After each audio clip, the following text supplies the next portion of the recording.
Four Lies.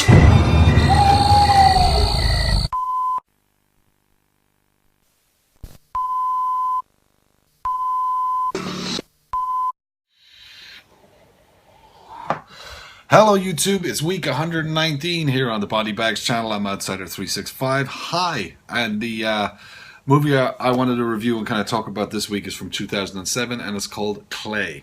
And this was written and directed by Ron Bunk.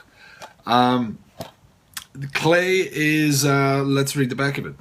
Clay is a killer. He walks the streets picking his victims by faith. Behind his madness lies Sam, his father. A man who unknowingly raised a serial killer by filling his child's head with years upon years of evil stories, lies, bitterness, abuse, and fear. Now Clay has grown up, and his father's vicious rule over him is heading to a certain end. Several tragedies, years apart, converge into one violent and brutal climax. From visionary director Ron Bunk, who did Strawberry Estates, comes this compelling, disturbing, and terrifying descent into madness that, quote, creeps up your spine and never lets go, end quote. And that last quote was from Mike Legg, the filmmaker. So yeah, this is an indie movie, pretty low budget, and it's a good watch. So yeah, the lead character is Clayton, or Clay, and the movie star, he's a serial killer, and he dresses up, you know. He dresses up with a wig and a long coat and all this, and he kind of the movie opens up where he's just walking. He's out walking around the street, and he just kind of puts one hand down by his side, and then he puts the other hand down by his side, and he's just walking around. And I guess he's waiting for someone to make contact with him, to touch him. So the first person that is going to kind of touch him is going to be his prey, who he stalks and, you know, plans his killing and all this stuff. He doesn't just do it instantly, you know. He's methodical in his not in his selection, because he said it's all kind of by fate the way he'd see it, but he's methodical in the way that he's carrying out his killings and stuff. There you do go see him visit this really bitter man who's his father Sam, who's just sitting in his house kind of staring out the window, who is quite horrible to Clay. And Clay is under the impression that his father actually, you know, took him out of the ground, molded him out of a piece of clay. That's why he's called Clay.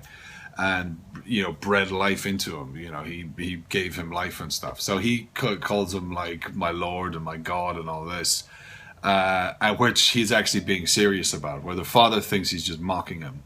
But he's believed all these stories and etc. When you see shots of Clay's house or his apartment, wherever he's living, he's all these little clay models of people and stuff that are made out of all this kind of white clay. And he has kind of scenarios set up to, I guess, that's him planning out what he's going to do, or that's his world is that. And he also has these plastic tubs with like dirt and kind of some of them are lollipop sticks and some of them are, but basically like he has a little graveyard for these clay people. I guess once he's taken his victims, he buries the clay version of it and stuff. So psychologically there's a lot going on in it. What else is it about? It's about fucking 2 hours. It's a long watch, man. It doesn't drag too much though. Like for I think it's like an hour 47, or it's maybe it's a couple of minutes, maybe 5 or 10 minutes shy of 2 hours. But yeah, and I only kind of realized that towards the end, where I looked at the timer and I was like, shit, this is a long fucking movie, you know. The acting is done quite well in it.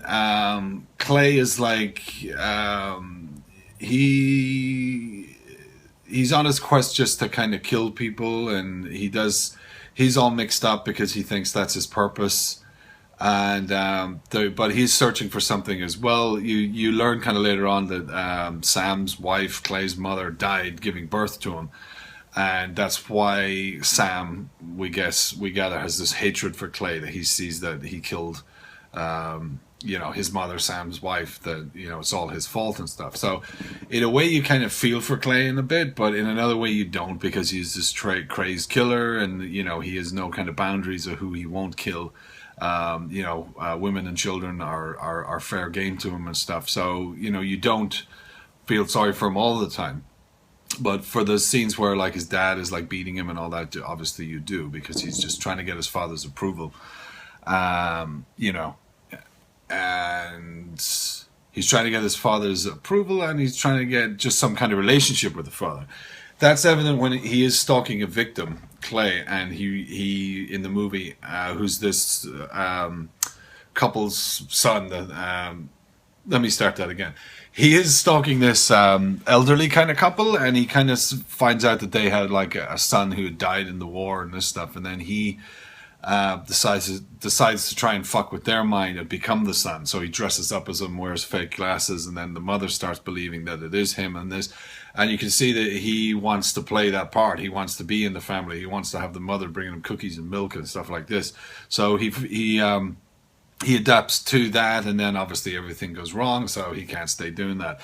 The father Sam in this as well is that there's this kind of a side story that starts going on with him and this young girl that lives down the street, this child, who you don't know, you know, it can kind of be played two ways. It could kind of be played that he's trying to be a father to this young girl, or he's trying to have a relationship with a young girl, or else that he's trying to grooming her. He's grooming her, maybe, you know, to molest and stuff like that. Because you know, towards the end, it kind of looks a bit more like that. But you know, he's kind of he's having this relationship with the girl up the street, where they're doing chalk, you know, they're drawing, and he's making her glasses of lemonade, and they're playing board games, and he's cooking for her, and they're becoming good friends and stuff like that. She's had her little tragedies, and then she's kind of drawn to him. But again, you don't kind of know, you know, is he just trying to be this father or grandfather type to her? Because it could be that he's grooming her, because we don't know Sam at this stage. But his relationship with her is one of kind of loving and friendship and this stuff. But you know, I don't want to say that, and then you know, it's interpreted that he is like a child molester or whatever. But he has that relationship with her, and then there's some scenes where he is with her and he's all happy and smiling, and then she goes away, and then Clay comes into the house and his demeanor just changes. You know, it's just as mean, pissed off. He just doesn't want anything to do with Clay. He hates his son, you know. But there's that going on too. Don't want to fuck up the ending if you haven't seen it. I thought the acting in it was pretty good, and also I did learn that the actor that plays Clay was actually recast halfway during shooting it. And most of those scenes where Clay is talking to Sam, his dad, they used the second actor, who was Wes Reed. He was just kind of recorded a couple of months later after those scenes, and so the editing in it is quite good. Like the scenes that have him and other people talking and stuff, because they kept the original footage and they just edited him into it. It's done quite well. You know, if you didn't know it, it's an indie movie, and you watched it, you go, "Fuck! I didn't realize I just saw this guy in." Kills in it for horror movie, or you know, they're serial killer kills for an indie movie. They're pretty good. They're not over the top. It's not gore galore and you know, blood everywhere. It's pretty, you know, like realistic killings and stuff. The way it's done, a lot of offshoots when hammers and knives and stuff come out or attacked. The thing that did kind of surprise me was there is a kind of a showdown with Sam and Clay at the end. And you do see Sam being very aggressive and like beating up Clay and stuff. And then at the end, it kind of flips around where Clay comes at him, and then he backs down and becomes this vulnerable character, you know. So, yeah, that's kind of, you know, I'm not trying to explain the whole movie here, which is what I've been doing for the fucking review. It was just, I really liked this movie. I thought it was fucking really well done. Really well acted, very believable. The settings of the house, that all the houses just kind of look like shit, and they're very just real, and a real feel to this. And as far as Clay goes, a kind of a terror type of real, you know, that, yeah, you know, it's totally believable a motherfucker like this could just, you know, live down the road and stuff. So, this did get really good reviews. It was official selection for the Cincinnati Horror Film Festival. It was official selection for a Night of Horror Film Festival. Official selection for the First Take Film Festival. Official selection for Bare Bones Film. And it's got great reviews. It's got Clay is one of the best. Some of the reviews on the back here. Clay is one of the best indie films I've seen in a long time. I was blown away. That's from Debbie Roshan. From Fangoria Radio as well.